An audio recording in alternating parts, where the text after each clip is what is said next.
Well, you're very welcome back to the channel, and where we are today is back at Balmoral Cemetery. We've just enjoyed a fantastic history tour in this place led by Peter McCabe.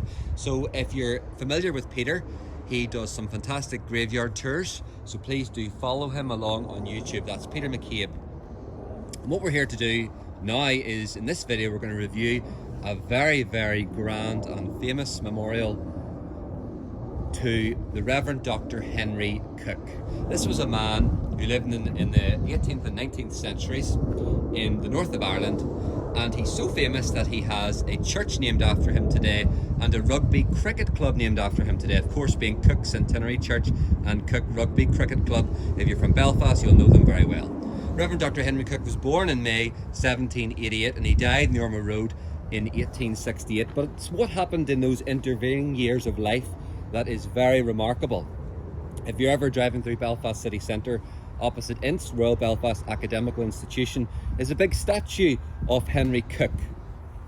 Cooke originally, his family was from Puritan settlers in England, and he grew up around the time of the 1798 rebellion in Ireland, and that influenced his aspirations towards a culture that yielded the birth of Northern Ireland. So much of Henry Cooke's life led to where we are today, whether that be good or bad. A few stories to share about Henry Cooke.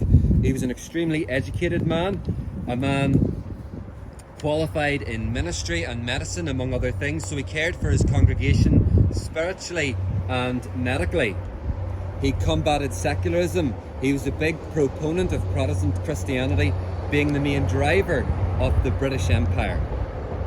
He intellectually challenged Arianism, that being Unitarianism, which of course is a rejection of the Trinity, where Christ was believed to be a created being. And of course the Bible teaches us that the Father, Son and Holy Spirit are all one.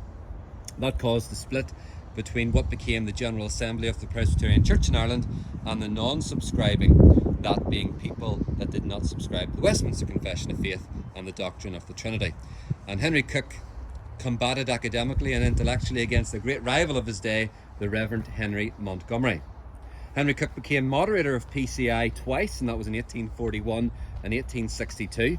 There's a church especially built for him, that being May Street in Belfast, where he ministered from 1829 to 1867.